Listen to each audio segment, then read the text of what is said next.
ஆயக்கலைகள் 64 அதில் ஒரு முக்கிய கலையான ஜோதிட கலையின் மூலமாக என்னுடன் இணைந்துள்ள அன்பு நேயர்களுக்கு இனிய வணக்கம்ங்க. சிம்ம ராசி நேயர்களுக்கு புதுசா அப்படி என்ன இருக்க போகுது, எப்பவும் போல வாழ்க்கை கீழேயே தான் போகுது அப்படின்னு கதரும் நேயர்களுக்கு ஒரு நல்ல செய்தி காத்திருக்குதுங்க. அந்த செய்தியை தெரிஞ்சுக்கிறதுக்கு முன்னாடி இந்த உலகை காக்கும் முருகப்பெருமானுடைய பாதம் தொட்டு வணங்கி வீடியோக்குள்ள போலாங்களா?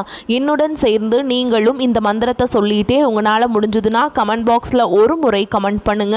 ஓம் முருகா போற்றி, ஓம் முருகா போற்றி, ஓம் முருகா போற்றி. பழனி ஆண்டவா, செந்தூர் வேலவா, சீரும் போர் தளபதியே, சேவல் கொடி ராஜாவே, நீதான் ஐயா இந்த அப்பாவி மக்களை கஷ்டங்களிலிருந்து காப்பாற்றி காலம் முழுக்க கூடவே இருக்கணும். இவங்களுக்காக நான் தினமும் உங்ககிட்ட வேண்டிக்கிறேன். இவங்களுக்கு ஒண்ணுனா நீதான் ஐயா பொறுப்பு. அப்படியே நான் சொல்லும் ஜோதிடமும் பழிக்க நீதான் ஐயா அருள் புரியணும். தினமும் உங்களுக்கு கிரகநிலை மாற்றத்தால் வரக்கூடிய சுப பலன்களை அறிய கட்டாயம் சப்ஸ்கிரைப் பண்ணி பெல் பட்டன் அப்புறம் ஆல்னு ஆப்ஷன் இருக்கும், அதையும் கொடுத்து வைங்க. ஒவ்வொரு பதிவும் உங்களைய வெற்றியடைய வைக்க வேண்டும் அப்படிங்கிற எண்ணத்தில் தாங்க போடுறோம். அன்பு நேயர்களே, நம்முடைய சிம்மராசிக்கார நேயர்களே, இன்றைக்கி நம்ம வீடியோ பதிவுக்குள்ளே முழுமையாக போகிறதுக்கு முன்னாடிங்க நீங்கள் எந்த விஷயத்தை பற்றி இனிமேல் நீங்கள் கவலைப்படவே வேண்டாம், ஓகேங்களா? ஏன்னா உங்களுக்கு நல்லதே நடக்கும், நல்லது மட்டும் தான் நடக்கும். மனசார நம்புங்க. பொதுவாகவே நம்மளோட சிம்மராசிக்காரங்க ரொம்ப உண்மையானவங்க, நேர்மையானவங்க. உண்மைக்கு புறமாக எந்த காலத்துலேயும் எந்த ஒரு செயலையும் இவங்க செய்யவே மாட்டாங்க. இவங்களோட இந்த இனிமையான பேச்சின் மூலமாகவே எதிரிகளை கூட நண்பர்களாக மாற்றக்கூடிய வல்லமை படைத்தவர்கள் இவங்க.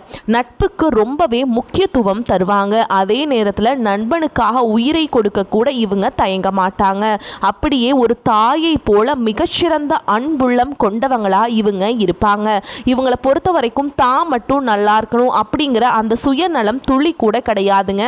தன்னை சுற்றி இருக்கக்கூடிய எல்லாருமே நல்லா இருக்கணும் அப்படிங்கிற அந்த பொதுநல குணத்தோட தாங்க இவங்க வாழ்ந்துட்டு இருக்காங்க. இவ்வளவு அற்புதமான நற்குணங்களை கொண்ட சிம்ம ராசி உள்ளங்களே, எல்லாரும் எப்படி இருக்கீங்க? நலமா இருக்கீங்களா? என்னம்மா நீங்கள் வேற எங்களை பார்த்தா நலமாக இருக்கீங்களான்னு கேட்குறீங்களே. எங்களை பார்த்தா எங்களுக்கே எங்கள் வாழ்க்கையில் இருக்கக்கூடிய வழிகளையும் வேதனைகளையும் தாங்கிக்கிட்டு நாங்கள் இந்த உலகத்தில் உயிரோடு வாழ்கிறதே பெரிய விஷயம், அதில் எப்படிமா நாங்கள் நலமாக வாழ முடியும் அப்படின்னு உங்கள் மனசுக்குள்ளே நினைக்கிறது எனக்கு புரியுதுங்க. ஆனால் கவலைப்படாதீங்க, உங்கள் வாழ்க்கையில் இருக்கக்கூடிய அத்தனை பிரச்சனைகளும் இனி காணாமல் போக போகுது. இந்த காலகட்டத்தில் ஏற்படக்கூடிய அந்த பிரம்மாண்டமான குரு பெயர்ச்சியின் மூலமாக உங்கள் வாழ்க்கையே ரொம்ப பிரகாசமாக மாறப்போகுதுங்க. உங்களுடைய நீண்ட நாள் ஆசைகள் கனவுகள் எல்லாமே ஒன்னொன்னா நிறைவேற போகுது. உங்கள் வாழ்க்கையில் இது நாள் வரைக்கும் இருந்த அனைத்து தடை தாமதங்களும் இனி பனி போல விலகி போக போகுதுங்க. உங்கள் கையில் செல்வாக்கு உயரப்போகுது. உங்கள் வாழ்க்கையே ஒரு அழகான வாழ்க்கையாக மாறப்போகுதுங்க. சிம்மராசிக்காரங்களே, உங்களுக்கு இந்த காலகட்டத்தில் அதிர்ஷ்டம் நிறைந்த ஒரு பொற்கால காலகட்டமாக இருக்க போகுது. உங்களுடைய ஆசைகள் கனவுகள் எல்லாமே இனி மெய்ப்பட போகுதுங்க. இந்த மகர ராசியில் 4 கிரகங்கள் ஒன்றா சேர போகிறாங்க. அதுலேயும் முக்கியமாக செவ்வாய் பகவான் உச்சம் பெற போகிறாருங்க. செவ்வாய் உச்சம் பெறதுனால சொத்து, சுகம், பூமி, சொந்த வீடு, அரசு பதவிகள் போன்ற மிகப்பெரிய யோகங்கள் உங்களை தேடி வரப்போகுது. புதனும் சூரியனும் சேர்ந்து புதாதித்ய யோகத்தையும் சுக்கிரனோட வரவையும் உங்கள் வாழ்க்கையில் பலவிதமான நன்மைகளை வாரி வழங்க போகுது. சிம்மராசிக்காரங்க இத்தனை காலமாக அஷ்டம சனி மற்றும் 7ஆம் இடத்துல ராகுவால் அவர்னால ரொம்ப பல கஷ்டங்களை அனுபவிச்சிருப்பாங்க. அஷ்டமத்து சனிங்கிறது எதை கையில் எடுத்தாலும் தடை செய்வதற்காகவும் ராகு பகவான் எல்லாவற்றின் மீதும் ஒரு விதமான வெறுப்பை ஏற்படுத்துவதற்காகவும் நீங்கள் மனசொடைஞ்சு போயிருப்பீங்க. ஆனால் அந்த சூழல்கள் இனி வரக்கூடிய காலங்களில் அப்படியே மாறப்போகுதுங்க. உங்களுடைய வாழ்க்கை ரொம்ப அருமையாக அமைய போகுது. 4 மற்றும் 9ஆம் இடங்களுக்குடைய செவ்வாய் பகவான் உச்சம் பெற்று 6ஆம் இடத்துல இருக்கிறதுனால உங்களை எதிர்த்த எதிரிகள் எல்லாம் உங்களை விட்டு தானாகவே விலகி போவாங்க. அலுவலகத்தில் உங்களை டார்ச்சர் செஞ்சவங்க இனி உங்களை பார்த்தாலே பயந்து ஓடிடுவாங்க. உங்கள் வாழ்க்கையில் இனி எல்லாம் நல்லது தாங்க நடக்கும். இதனால் நீங்கள் தைரியமாக வாழ்க்கையில் அடுத்த கட்டத்துக்கு முன்னேறலாம். எந்த விமர்சனங்களையும் எதிர்கொள்ளக்கூடிய அந்த மனப்பக்குவம் உங்களுக்குள்ளே ஏற்பட போகுது. ஆனால் ஒன்றுங்க, சுக்கிர பகவான் மறைவதால் தொழிலில் சில பிரச்சனைகள் வரலாம். கொஞ்சம் ஜாக்கிரதையாக இருந்துக்கோங்க. கார், மீடியா, ஆடம்பர பொருட்கள் சம்மந்தப்பட்ட தொழில்களில் இருக்கவங்களுக்கு மனம் ஒருநிலைப்படாமல் போகலாம். வேலை செய்யாமல் லீவு போடலாமா அப்படிங்கிற எண்ணம் அடிக்கடி வந்து போகும். அதனால் வேலை செய்ய வேண்டும், சாதிக்க வேண்டும் என்ற எண்ணத்தை மட்டும் மனசில் ஆழமாக வச்சுக்கோங்க. 11க்குரிய புதனோ 3ஆம் மற்றும் 10க்குரிய சுக்கிரனோ 6ஆம் இடத்துல மறைகிறதுனால கம்பெனியை தாண்டி வேறு சிந்தனை உங்களுக்கு இருக்கவே கூடாதுங்க. எதுக்கெடுத்தாலும் மேல் அதிகாரிகள் மற்றும் கம்பெனியோட அனுமதியை சரியாக பெறணும். முக்கியமான ரகசியங்களை யார்கிட்டையும் வெளியில் சொல்லக்கூடாது. உங்களுக்கும் உங்கள் வீட்டில் இருக்கக்கூடிய பர்சனல் லைஃபையும் வெளி உலகத்தில் தயவு செஞ்சு பகிராதீங்க. 7ஆம் இடத்து ராகுவால் பழைய உறவுகள் திரும்ப வர்றதுக்கு அதிகமாக வாய்ப்பு இருக்குது. அதனால் சிம்மராசிக்காரங்க ரொம்பவே கவனமாக இருந்துக்கணும். வேலையை விட்டுட்டு கொஞ்ச நாள் ரெஸ்ட் எடுக்கலாம் அப்படிங்கிற எண்ணத்தை மட்டும் உங்கள் கனவுல கூட கொண்டு வந்துடாதீங்க. கம்பெனியில் லீவு கொடுத்தா சந்தோஷமாக லீவ் எடுத்துக்கோங்க. இல்லைன்னா நீங்கள் உங்களோட முழு கவனத்தையும் வேலையில் செலுத்துங்க. இப்போதைக்கு வேலையை தக்க வச்சுக்கிறது தாங்க ரொம்பவுமே முக்கியம். செவ்வாய் உச்சம் பெறதுனால இந்த வரக்கூடிய காலகட்டத்தில் நீங்கள் உங்களுக்கு பலவிதமான நன்மைகளும் மன மகிழ்ச்சியும் பேரானந்தமும் கிடைக்க போகுது. போட்டித் தேர்வுகளில் கலந்துக்கிட்டால் வெற்றி பெற வாய்ப்பு அதிகமாக இருக்குது. உங்களுடைய ஆசைகள் கனவுகள் எல்லாமே நிச்சயமாக வெற்றியில் தாங்க போய் முடியும். உங்கள் வாழ்க்கையில் இனி வரக்கூடிய காலங்களில் தோல்வி கண்ணீர் அப்படிங்கிற பேச்சுக்கெல்லாம் துளி கூட இடம் கிடையாதுங்க. உங்களுடைய எண்ணம் எப்படியோ அப்படியே உங்கள் வாழ்க்கையில் நல்லதெல்லாம் அடுக்கடுக்காக நடக்க போகுது. ஒரு காலத்தில் உங்களை வேண்டாம் அப்படின்னு சொல்லி உதறி தள்ளிட்டு போன சொந்த பந்தங்கள் உறவினர்கள் எல்லாருமே இப்போ உங்களை தேடி வர போறாங்க. குலதெய்வம் எங்கேயோ இருக்குது, என்னமோ இருக்குது அப்படின்னா நீங்க வருத்தப்பட வேண்டாம்ங்க. நீங்க எங்க இருந்தாலும் ஒரு தீபம் ஏற்றி வச்சு அந்த தீப ஒளியில தெய்வங்கள் இருக்கிறாங்க அப்படின்னு மனசார நினைச்சு வழிபாடு செய்யுங்க.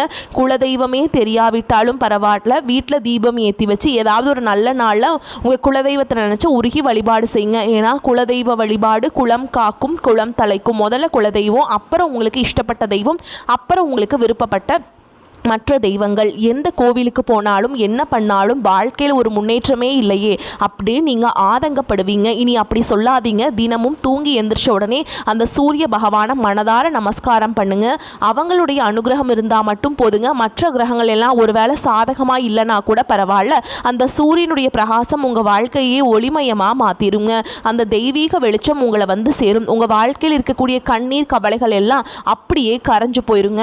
இனி வரக்கூடிய நாட்களில் நீண்ட நாட்களாக உங்கள் மனசில் இருந்த பாரமான மனக்கவலைகள் குறைய போகுது. வாழ்க்கையில் ஒரு புதிய நம்பிக்கை பிறக்க போகுதுங்க. குடும்பத்தில் ரொம்ப சந்தோஷமான செய்திகள் சேரும். தடைப்பட்ட வேலைகள்லாம் ஒன்றன் பின் ஒன்றாக நடக்க தொடங்க போகுதுங்க. பண வரவு ரொம்பவே மேம்பட போகுது. கடன் பிரச்சனைகள் எல்லாம் படிப்படியாக குறைய ஆரம்பிக்கும். ஒரு நல்ல மனிதரோட நட்பு உங்களுக்கு கிடைக்க போகுது. மற்றவங்க மத்தியில் உங்களோட மதிப்பும் மரியாதையும் உயரப்போகுது. உங்ககிட்ட மறைந்திருந்த திறமைகள் எல்லாம் இனி வெளிப்பட போகுதுங்க. வேலை மற்றும் வியாபாரத்தில் நல்ல வாய்ப்புகள் தேடி வரும். தேவையில்லாத உறவுகள் தானாகவே விலகி போவாங்க. மன உறுதி அதிகரிக்கும். உடல் நலத்தில் ஒரு நல்ல முன்னேற்றம் ஏற்பட போகுது. பழைய பிரச்சனைகளுக்கு தீர்வு கிடைக்கும். ஆன்மீக சிந்தனை அதிகரிக்கும். உங்களுக்கான சரியான முடிவுகளை நீங்களே எடுக்க தொடங்க போறீங்க. நீண்ட நாள் ஆசைகள் நிறைவேற அற்புதமான வாய்ப்புகள் வரும். வாழ்க்கையில் ஒரு தெளிவு பிறக்கும். அதிர்ஷ்டம் உங்களுக்கு கிடைக்கும். சிறு சிறு வழிகளில் கூட உங்களுக்கு அதிர்ஷ்டம் உதவ போகுதுங்க. உங்களுடைய வாழ்க்கையில் பலவிதமான மாற்றங்கள் வரப்போகுது. உங்களுடைய ஆசைகள் கனவுகள் எல்லாமே நீ வரக்கூடிய நாட்களில் நிறைவேற போகுது. உங்களை வேண்டாம் அப்படின்னு உதறி தள்ளிட்டு போன சொந்த பந்தங்கள் முன்னாடி இனி வரக்கூடிய காலங்களில் நீங்கள் ரொம்ப உயர்வாக நிற்க போகிறீங்க. அவங்கெல்லாம் உங்களை தேடி வர போகிறாங்க. உங்கள் வாழ்க்கையே ஒரு அருமையான வாழ்க்கையாக அமைய போகுதுங்க. அதே சமயம் நீங்கள் இனி வரக்கூடிய நாட்களில் கவனமாக இருக்க வேண்டிய சில விஷயங்களையும் நான் சொல்லிடுறேங்க. எதையும் அவசரப்படுத்த முடிவெடுக்கிறத தவிர்க்கிறது ரொம்பவே நல்லதுங்க. கோபமாக பேசாமல் சொற்களை கட்டுப்பாடோடு பேசி பழகிக்கோங்க. பண விஷயங்களில் திடீர் செலவுகளை குறைக்கிறது ரொம்பவே நல்லதுங்க. கடன் கொடுக்கறதுலையும் வாங்குறதுலையும் கூடுதல் கவனத்தோடு இருந்துக்கோங்க. தேவையில்லாத வீண் வாக்குவாதங்களில் ஈடுபடாதீங்க. உறவுகளில் தவறான புரிதல் வராமல் எதையும் தெளிவாக பேசி தீர்த்துக்கோங்க. உடல் நலத்தை ஒருபோதும் அலட்சியம் செய்ய வேண்டாங்க. தூக்கம் குறைவாக இருக்க விடாதீங்க. நல்லா ஓய்வெடுங்க. பழைய கசப்பான பிரச்சனைகளை மீண்டும் மீண்டும் கிளற வேண்டாம். ரகசியமான விஷயங்களை யார்கிட்டையும் அனாவசியமாக பகிர வேண்டாம். சமூக ஊடகங்களில் தேவையில்லாத பதிவுகளை தவிர்ப்பது ரொம்பவே நல்லதுங்க.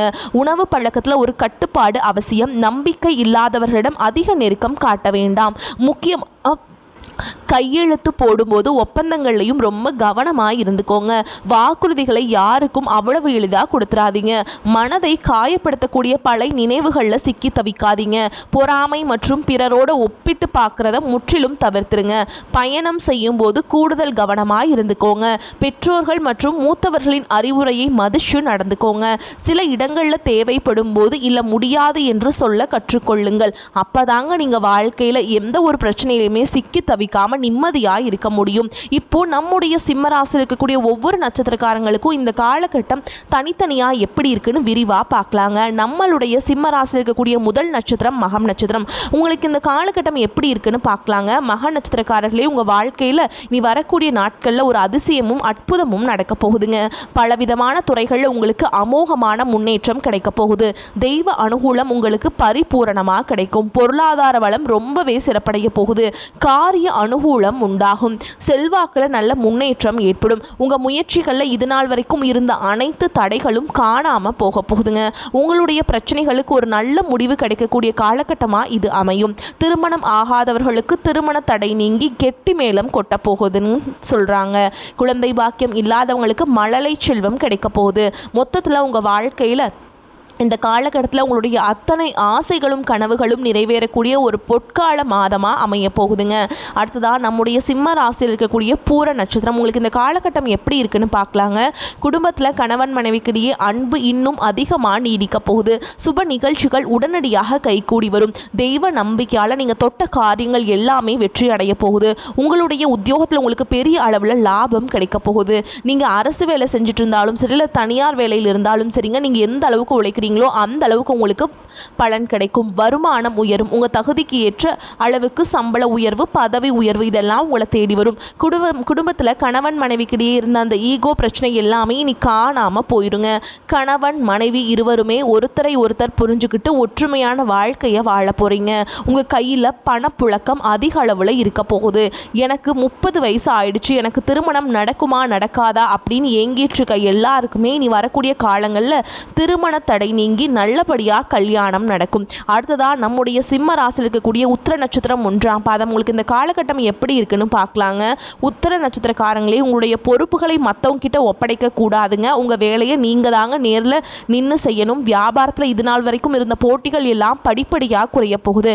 நீங்கள் ஒரு சின்ன பெட்டிக்கடை வச்சுருந்தாலும் சரி, இல்லை ஒரு பெரிய டிபார்ட்மெண்டல் ஸ்டோரே வச்சுருந்தாலும் சரிங்க, நீங்கள் போடுற உழைப்புக்கு ஏற்ற லாபம் கண்டிப்பாக உங்களுக்கு கிடைக்குங்க. புதிய தொழில் தொடங்குறதுக்கான ஆர்வம் உங்களுக்குள்ள அதிகரிக்கும். உங்கள் கையில் பண வரவு அதிகரிக்கும். உங்களுடைய தனிப்பட்ட தேவைகளையும் உங்களோட குடும்பத்தின் தேவைகளையும் நீங்கள் ரொம்ப சிறப்பாக பூர்த்தி செய்து கொள்ள போகிறீங்க. உங்கள் குடும்பத்தில் இது நாள் வரைக்கும் இருந்த அனைத்து பிரச்சனைகளுக்கும் ஒரு தெளிவான தீர்வு கிடைக்கக்கூடிய காலகட்டமாக இந்த காலகட்டம் இருக்குதுங்க.